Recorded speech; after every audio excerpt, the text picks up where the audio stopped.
Hi everyone. Today I am with a new chapter and that is reading. इसके पहले आप लोगों को मैंने बताया है फंक्शनल ग्रामर का चैप्टर और वो जो है 14 मार्क्स का था और ये रीडिंग सेक्शन भी उससे कम इम्पोर्टेंट नहीं है और ये रीडिंग सेक्शन आपका ये भी 14 मार्क्स का आता है, आपको एक ध्यान ही रखना है। ये रीडिंग सेक्शन 14 मार्क्स का है और इसमें आपके पैसेजेस एक या दो हो सकते हैं। अगर दो होता है तो दो पैसेज का मतलब कि 7 इंटू 2 यानी 14 मार्क्स ये होगा। ठीक है, रीडिंग के बारे में एक ये फ्रांसिस बेकन का एक बहुत बड़ा अच्छा स्टेटमेंट है, इसको आप ध्यान दें। Reading makes a full man, reading makes a full man, conference ready man and writing an exact man. What is the meaning of this?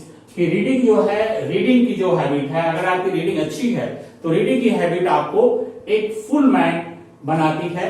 एक फुल जैसे कहते हैं कि काफी आपको चीजें पता होती हैं। दूसरा है कॉन्फ्रेंस, आपको एकदम तैयार रेडी मैन बनाती है और राइटिंग जो है आपको एग्जैक्ट मैन में तब्दील करती है।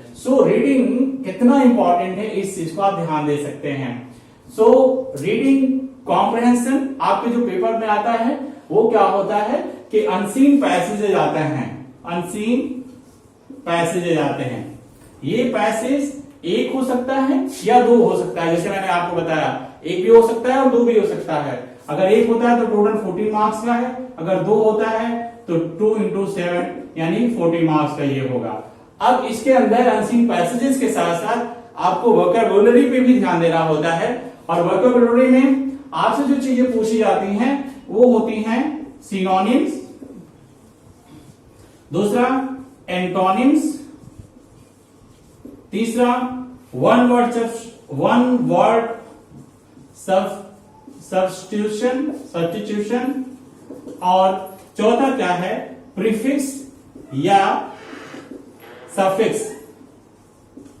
ठीक है, तो इस तरह से चार चीजें भी इसके साथ साथ पूछी जाती हैं और निश्चित रूप से a good vocabulary will enrich your knowledge of reading and आप जो है अनसीन पैसेज को बहुत ही आसानी से कर सकते हैं। ये तो साथ साथ अभी हम केवल फोकस कर रहे हैं कि अनसीन पैसेज होता क्या है और इसको कैसे हम शॉर्ट आउट करें, कैसे हम सॉल्व करते हैं।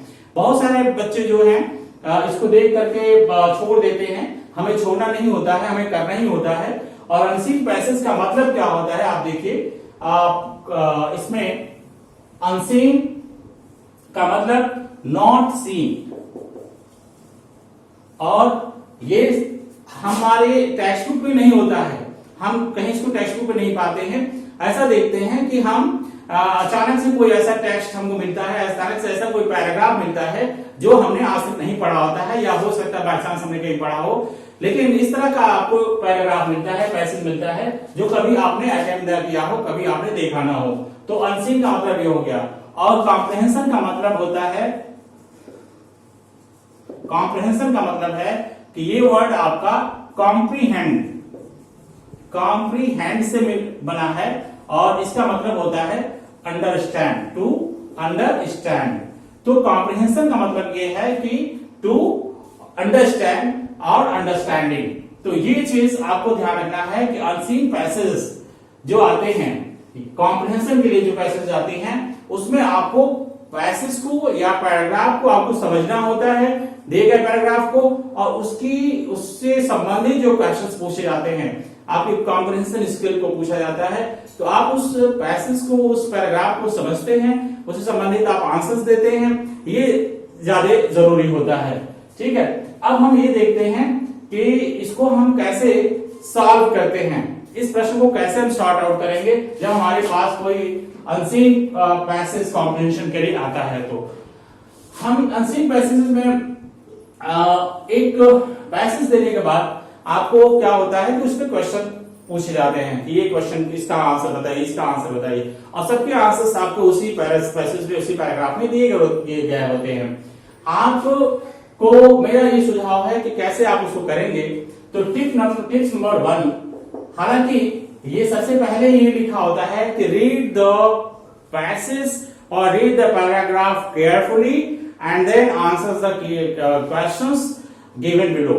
यानी कि उस अनसीन पैसेज को आराम से पढ़िए, उसको समझिए और उससे आप आंसर्स उस पे जो बेस है आंसर्स उसको क्वेश्चन उस पे उसका आंसर दीजिए। लेकिन मेरा ये सुझाव पहला है कि सबसे पहले आप जो पैसेज है उसको पढ़ने से भी पहले उसके नीचे जो दिए गए क्वेश्चंस हैं उसको आप पढ़ें। यानी सबसे पहले आप क्वेश्चंस को रीड करें जो कि नीचे दिया रहता है। नंबर 1 ये क्वेश्चंस को आप पहले पढ़ लीजिए।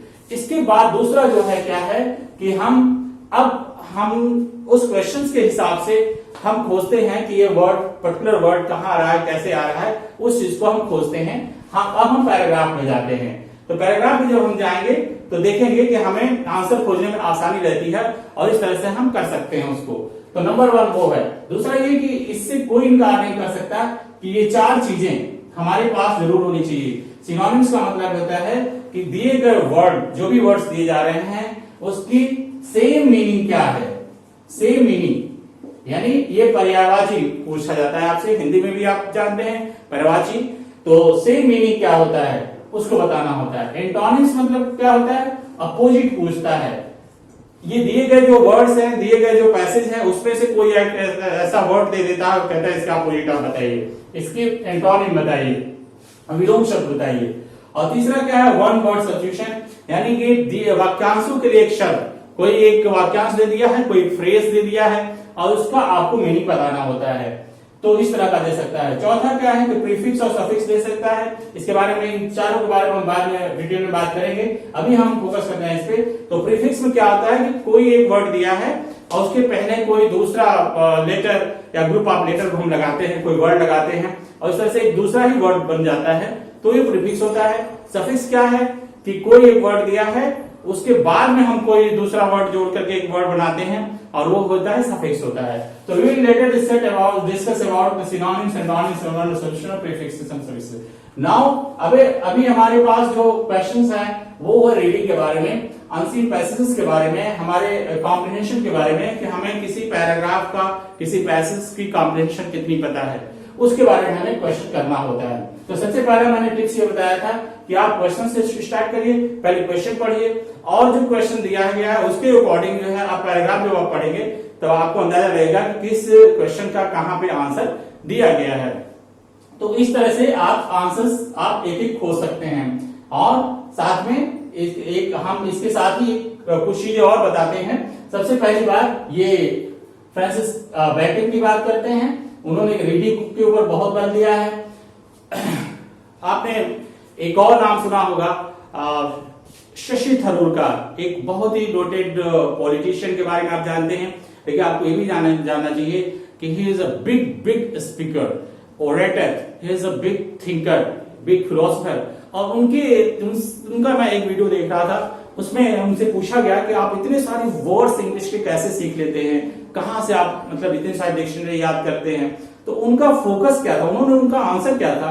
उनका आंसर एक ही था कि the only way to learn all these words is to read and read. यानी केवल हम पढ़ करके उन्होंने ये भी कहा कि I have never consulted any dictionaries, मैंने डिक्शनरी कंसल्ट नहीं किया।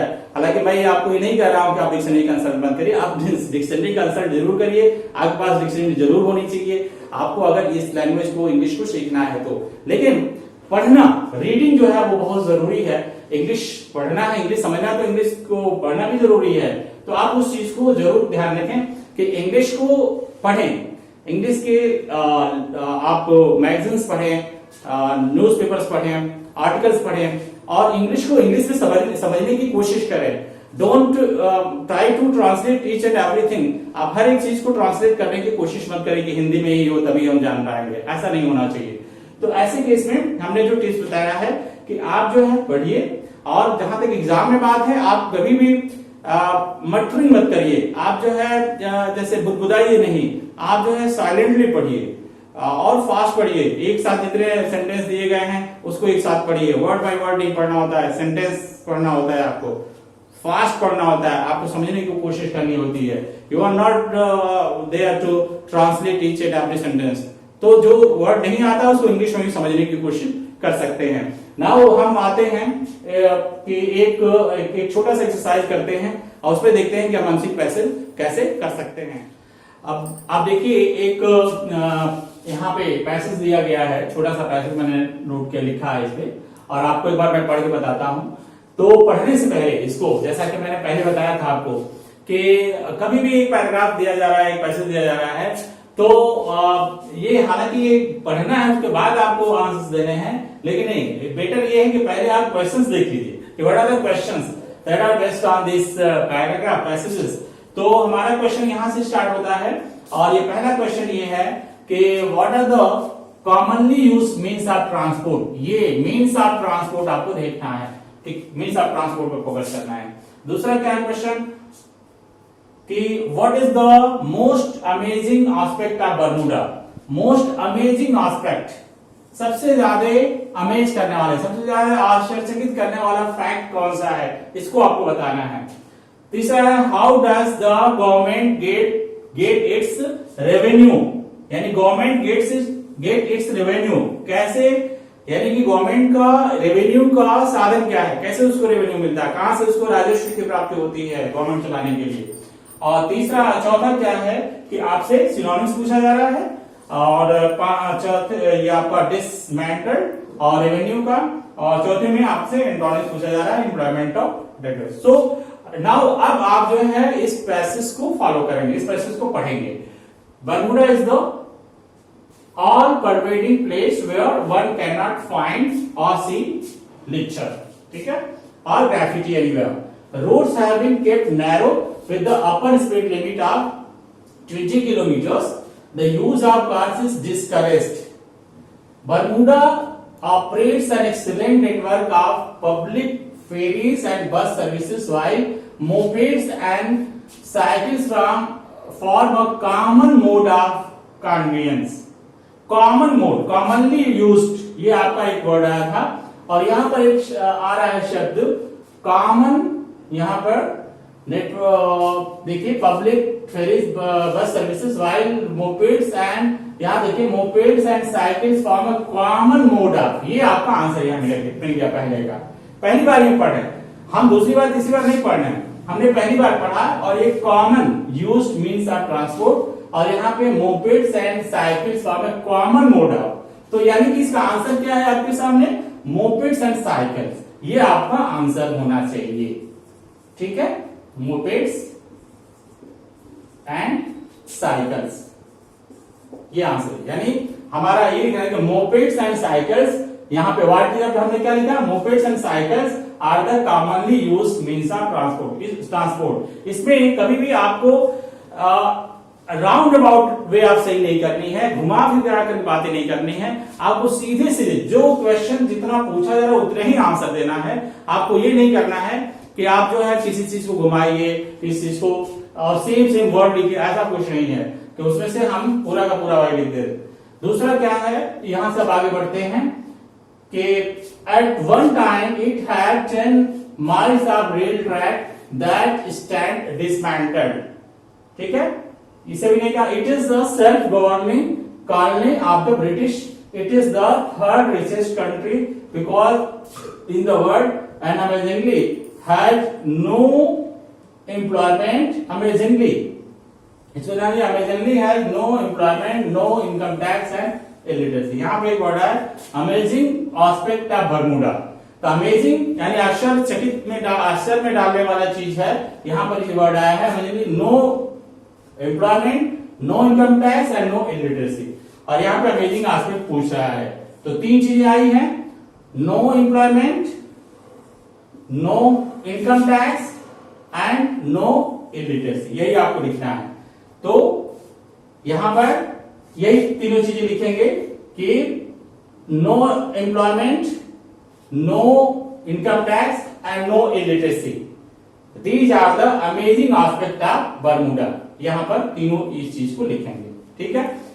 इसके बाद आगे बढ़ते हैं, अब देखते हैं because of no income tax and attractive living conditions quite a few insurance companies and banks have started from here, ठीक है। और इसके बाद तो रेवेन्यू की बात हो रही है।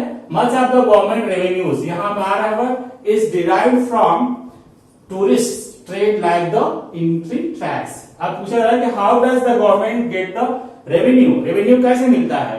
तो रेवेन्यू कैसे मिलता है? फ्रॉम द, यहां पर आया है from the trade like entry tax. Government gate its revenue from the trade like the entry tax. बस इतना ही आपको लिखना है और ज्यादा नहीं लिखना है। अब हम बात करते हैं चौथे क्वेश्चन की। फाइंड द सिनोनिम, सिनोनिम पूछा जा रहा है। डिसमेंटल्ड, अच्छा आप यहां देखेंगे डिसमेंटल्ड वर्ड आया है और कहां है? यहां पर बरमूडा ऑपरेट्स एक्सीलेंट नेटवर्क का public ferries and bus services while यहां पर at one time it had 10 miles of rail track but that stands dismantled। but आपको इससे अंदाजा लगाना है dismantled, और dismantle मतलब कोई चीज जो है वो है उसको हटाने के लिए बात कर रहे हैं, किसी चीज को पूरी तरह से हटाइए, dismantle। जैसे कि आप dismantle का आपको पूछा जा रहा है सिनोनिम, तो dismantle का सिनोनिम क्या हो जाएगा? एक तरह से हटाना, कि कोई चीज ऑलरेडी इसको खत्म करना, तो इस तरह से इसका डिमोलिश हो सकता है, डिमोलिश करना। तो डिसमेंटल्ड का क्या हो जाएगा? डिमोलिश हो जाएगा। इस तरह से रेवेन्यू की बात आ रही है, तो रेवेन्यू यानी कि रेवेन्यू इज, यहां आया है कि much of government revenue is derived from tourist trade, यानी कि ज्यादा से ज्यादा राजस्व कहां से पाया जाता है, इस चीज को बताया गया है। तो रेवेन्यू मतलब क्या होता है? गवर्नमेंट को चलाने के लिए रेवेन्यू चाहिए, यानी कि गवर्नमेंट के पास उस चीज को चलाने के लिए इनकम होनी चाहिए, पैसे होने चाहिए। तो इनकम, रेवेन्यू का मतलब क्या है?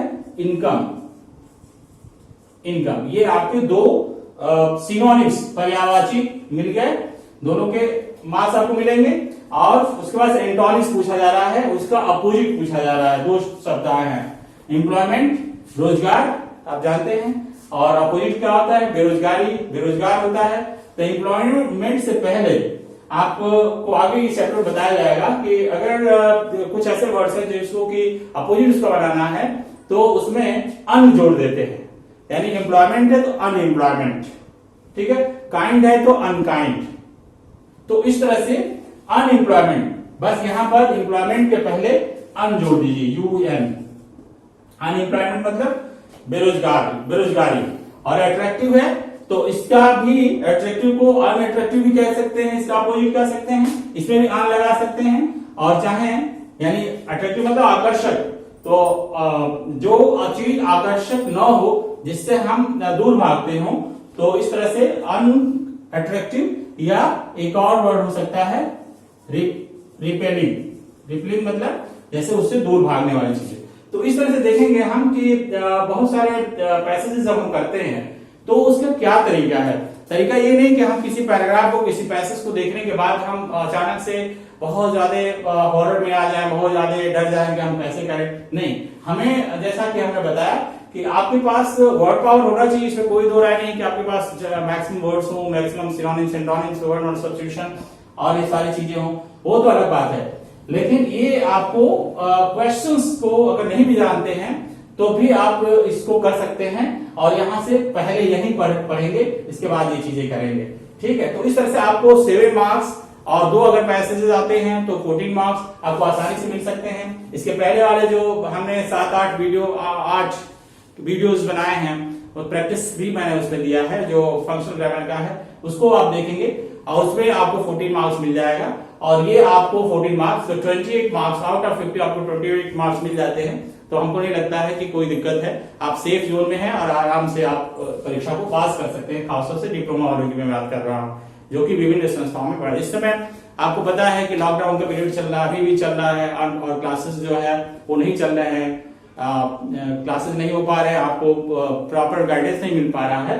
तो हमारी कोशिश ये है कि आपको ज्यादा से ज्यादा मटेरियल घर पे मिल सके हमारे चैनल के माध्यम से, और उस चैनल को आप देखते रहें, सब्सक्राइब करते रहें, और इस तरह की कोई भी परेशानी आती है तो उसको कमेंट बॉक्स में जरूर लिखें कि आपको और क्या जरूरत होगी। इसके आगे हम अगले वीडियोस में आपको प्रीफिक्स, सफिक्स या ये सब चीजें हैं, how to make up your vocabulary, how to build up your vocabulary rich, इसके बारे में हम बात करेंगे और देखेंगे बहुत आसान तरीके से हम इसको बना सकते हैं। Thanks a lot for watching me.